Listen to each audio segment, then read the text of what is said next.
मैं हूं नदीम इकबाल और आप हैं कंज्यूमर टीवी के साथ। दो खबरों में पहली खबर है स्ट्रेप्सिल तो टॉफी निकली और दूसरी खबर है पाकिस्तान की महंगी तरीन जेल। तो पहली खबर की तरफ चलते हैं। ये हमने स्ट्रेप्सिल का पैकेट अभी ख़रीदा है।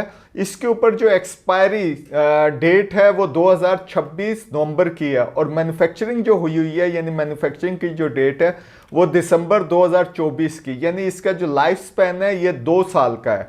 इसकी जो कीमत है 102 रुपये है। उसके ऊपर फिर जीएसटी जो अक्सर फूड की चीज़ों के ऊपर लगता है या खुराक के मुख्तलिफ प्रोडक्ट्स के ऊपर लगता है वो कोई 18 रुपये है और इसका बैच नंबर भी इसी कैटेगरी के अंदर आया हुआ है। अच्छा, जो इंटरेस्टिंग चीज़ है इसमें जो यूजेज इंस्ट्रक्शंस और सेफ्टी लैंग्वेज है ये काफ़ी सारी आपको इंस्ट्रक्शन नज़र आ रही है। ये एस्ट्रिक भी स्ट्रेप्सिल्स के साथ बनाया हुआ, वो फिर एस्ट्रिक जो है ये यहाँ पे लिखा गया है अंग्रेजी के अंदर।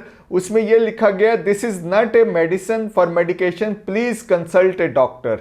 सो ये जो इसके ऊपर soothes and refreshes sore throat, तो ये वैसे ही है। इसके अंदर कोई मेडिसिनियल या थेराप्यूटिक इंग्रेडिएंट इसके अंदर नहीं है जिसकी वजह से आपका जो ये गला है वो ठीक हो सकता है। हालांकि इस पर लिखा हुआ है सूट्स यानी गले की खराश को दूर करता है और रिफ्रेशेस अगर गले में खराश हो तो उसको रिफ्रेश करता है। और साथ साथ ये देखें ये जगह जगह फ्रंट पे भी लिखा हुआ, बैक पे भी लिखा हुआ है नॉन मेडिकेटेड लॉजेंजेस, यानी उर्दू में भी लिखा हुआ है नॉन मेडिकेटेड लॉजेंजेस। अच्छा, उर्दू में भी अंग्रेजी का वो जो रोमन तर्जमा है वही हुआ है। ये आपको बैक साइड के ऊपर भी ये नज़र आ रहा है। जो एक और चीज़ यहाँ पे आपको नज़र आ रही है ये हर्बल इसके ऊपर लिखा गया है।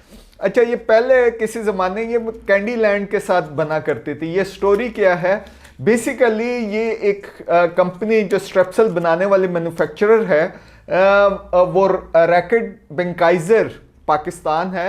सो रैकेट क्यों है, ये दुनिया की काफ़ी बड़ी कंपनी है। ये आपके प्रोडक्ट्स भी आपको यहाँ पे नज़र आ रहे हैं। इन्होंने कोई 2005 के अंदर ये बूट्स की प्रोडक्ट यहाँ पे लाए थे और वो वाकई में बूट्स जो है आपको पता है यूके के अंदर काफ़ी बड़े स्टोर्स वगैरह भी वहाँ पे हैं, मेडिकेटेड प्रोडक्ट्स वो देते हैं। सो वो लेके आए थे और यहाँ पे इसको एज ए 2005 में एज ए मेडिसिन इसको रजिस्टर कराया था, लेकिन थोड़े अरसे बाद उन्होंने इसको रिमूव करा दिया और इसको मेडिसिन की बजाय नॉन मेडिसिन कैटेगरी या फूड की कैटेगरी के अंदर ये आ गया। अच्छा, ये जो अभी कंपटीशन कमीशन ऑफ पाकिस्तान ने 2021 में ये रैकेट जो पाकिस्तानी कंपनी है जो उनकी सब्सिडरी है उसको 15 करोड़ रुपए का जुर्माना किया डिसेप्टिव, यानी आप डिसेप्टिव मार्केटिंग, लुभाने वाली मार्केटिंग आप कह लें।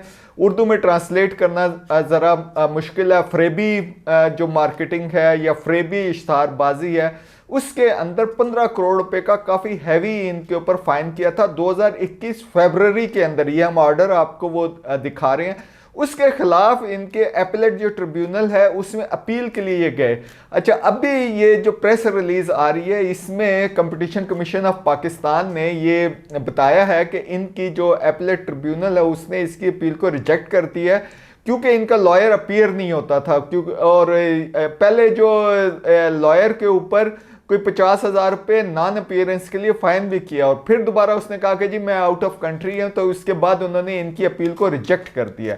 सो अब क्या होगा कि ये 15 करोड़ रुपए इनको डिपॉजिट कराने होंगे। सुप्रीम कोर्ट की हम डिफरेंट वर्डिक्ट्स देख चुके हैं, उसने भी कंपटीशन कमीशन ऑफ पाकिस्तान को एम्पावर किया है और कहा है कि ये सारे इश्यूज वो वहीं पे देखे जाएं और वहीं पे ये रिजॉल्व हो। So competition commission of Pakistan काफ़ी एम्पावर्ड हुआ है।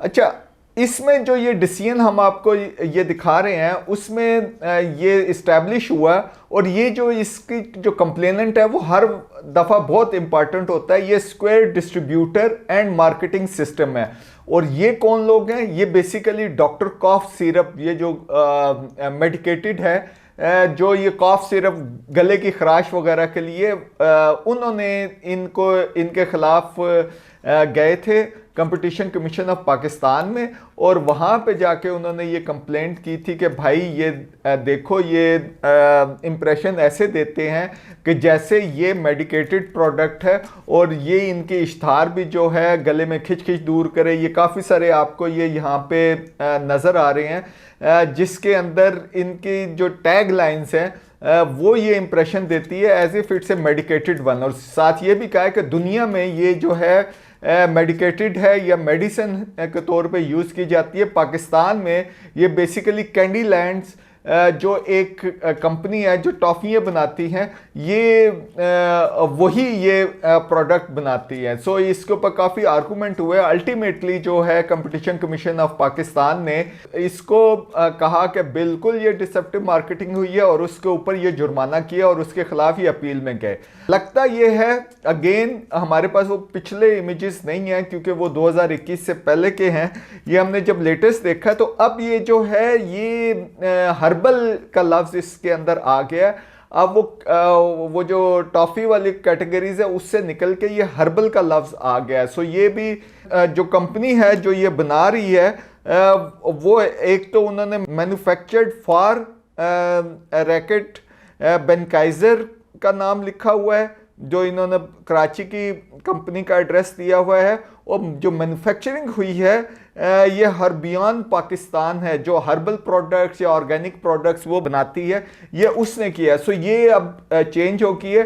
सो ये देखें ये अब हर्बल प्रोडक्ट की कैटेगरी है, उसकी रेगुलेशंस तो काफ़ी लूज किस्म की है, उसका कोई नहीं है, लेकिन अगर आपने इसको यूज़ करना है तो this is not going to be a medicated product. तो आप इस पूरी चीज़ से, हालांकि ये खबरें भी लगी हुई हैं लेकिन ये पूरी डिटेल आपको कहीं नहीं मिलेगी, सिर्फ ये कंज्यूमर टीवी ही आपको ये तमाम कॉन्टेक्स्ट और तमाम डिटेल दे रहा है कि अब ये हर्बल प्रोडक्ट है, ये कोई मेडिकेटेड प्रोडक्ट नहीं है। पहले भी नहीं थी, रजिस्टर ज़रूर हुई थी 2005 में, लेकिन वो भी 20 साल पहले की बात हो गई है। सो ये अभी भी सिर्फ टॉफ़ी है। आप वैसे भी कोई मीठी चीज़ खा लें या कुछ खा लें तो आपको वो रिलीफ मिलता है। सो इसमें भी लिखा हुआ 3 घंटे के बाद इस्तेमाल करें, कंटिन्यूस रखें। सो ये शीरे के तौर के ऊपर ही इस्तेमाल होती है। सो कंज्यूमर्स को जो भी प्रोडक्ट लें उसके पीछे सारी इंफॉर्मेशन लें, गूगल करके देखें, क्योंकि ये अगर कोई बीमारी है या उसका इलाज करना है तो उसके लिए ये तमाम इंफॉर्मेशन ज़रूरी है। दूसरी खबर की तरफ चलते हैं। पाकिस्तान की महंगी तरीन जेल जो है वो इस्लामाबाद में बनने जा रही है, और ये अब से नहीं है, ये कोई प्रोजेक्ट जो शुरू किया गया था 2007 के अंदर, ये कहीं शुरू हुआ था। 2007 से आप देख लें तकरीबन 17-18 साल तो हो गए होंगे।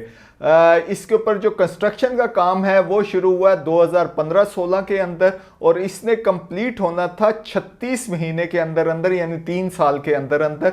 लेकिन ये अभी तक पेंडिंग में पड़ा हुआ है। अभी तक कह रहे हैं 50% हो गया जी काम, 70% हो गया, फलां हो गया। अभी फर्स्ट फेज़ की डेडलाइन दी गई है, वो तकरीबन 1500 कैदी रखने की जगह होगी। अच्छा, जो इसकी जो टोटल कास्ट इनिशियली 2015-16 में थी वो कि 4 अरब रुपए के करीब थी। अब ये बढ़ते बढ़ते 18 अरब से ज़्यादा हो गई है। और इस साल भी जो सेनेट में बताया है, जो CDA ने, कैपिटल डेवलपमेंट अथॉरिटी ने, उसने कहा अभी भी फंड जो है बड़े कम रिलीज़ हुए हैं, फंड ज़्यादा रिलीज़ हों, तेज़ी से हों तो हम इसको जल्दी काम ख़त्म कर सकते हैं। सो ये अभी जो पहली फेज़ है उसमें तो सिर्फ 1500 कैदी होंगे। और ये क्यों बनाई जा रही है? इस्लामाबाद मॉडल जेल इसको कहा जा रहा है, क्योंकि रावलपिंडी में जो अडियाला जेल है उसमें कुछ 64,000 कैदी हैं, और उसकी जो कैपेसिटी है वो काफ़ी कम है। ये हम आपको वेबसाइट दिखा रहे हैं, और ये स्क्रॉल डाउन कर रहे हैं, जो ऑफिशियली रिलीज्ड फिगर्स हैं वो हम बता रहे हैं। कैपेसिटी कम है और उससे बहुत ओवर क्राउडेड है, और वो उस जेल में काफ़ी प्रोमिनेंट इसकी हिस्ट्री है, काफ़ी बहुत बड़े बड़े लोग वहाँ पे रहे हैं। भुट्टो साहब रहे हैं, इसके अलावा PPP के काफ़ी नामी ग्रामी पॉलिटिशियंस है वो वहाँ पे रहे हैं। इमरान खान साहब भी आजकल वहीं पे हैं। सो शुनीद यही है, लगता यही है कि इस्लामाबाद कोर्ट्स में जो जो कन्विक्शंस हुई होंगी उनको इस मॉडल जेल में जब भी बनेगी वहाँ पे शिफ्ट किया जाएगा। तो लगता है कि इमरान खान साहब को भी अल्टीमेटली यहीं पे लाया जाएगा। ये जो जेल है ये H16-2 इस्लामाबाद का सेक्टर है। जब आप एयरपोर्ट की तरफ जा रहे होते हैं तो आप अगर इस्लामाबाद से नया एयरपोर्ट जो बना है लेफ्ट राइट साइड के ऊपर मिनिस्ट्री ऑफ इंटीरियर का G16 सेक्टर पड़ता है, और जो लेफ्ट साइड है ये पूरा आई थिंक सेक्टर जो है H16 वो लेफ्ट साइड पे आपको नजर आता है। और उसका जो एक सब सेक्टर है वो पूरे का पूरा इस जेल के लिए, क्योंकि इसकी जो तकरीबन जो ज़मीन एलोकेट हुई है वो 90 एकड़ है, और ये तकरीबन कोई 10,000 स्क्वायर फीट के करीब है। सो इनिशियली 1500 कैदियों के लिए फर्स्ट फेज बनेगी। इसके अलावा एक हॉस्पिटल बनाने की भी बात हो रही है, काफ़ी बड़ा सब्सटेंशियल हॉस्पिटल बनाने की बात हो रही है। आई थिंक 34 बेड, अगर मुझे फिगर्स सही तरीके से याद आ रहे हैं। सो लेट्स सी ये प्रोजेक्ट कैसे चलेगा, लेकिन ढिले ने 4 अरब को 18 अरब या 19 अरब के अंदर कन्वर्ट कर दिया है। सो देखें, कंज्यूमर हर जगह के ऊपर होता है। कंज्यूमर को ये भी देखना होता है कि ये प्रोजेक्ट जो है टाइमली इम्प्लीमेंट हो, ताकि अल्टीमेटली जेब से तो आप ही लोगों के पैसे जाना है, कंज्यूमर भी टैक्स पेयर है। देखते रहिए कंज्यूमर टीवी।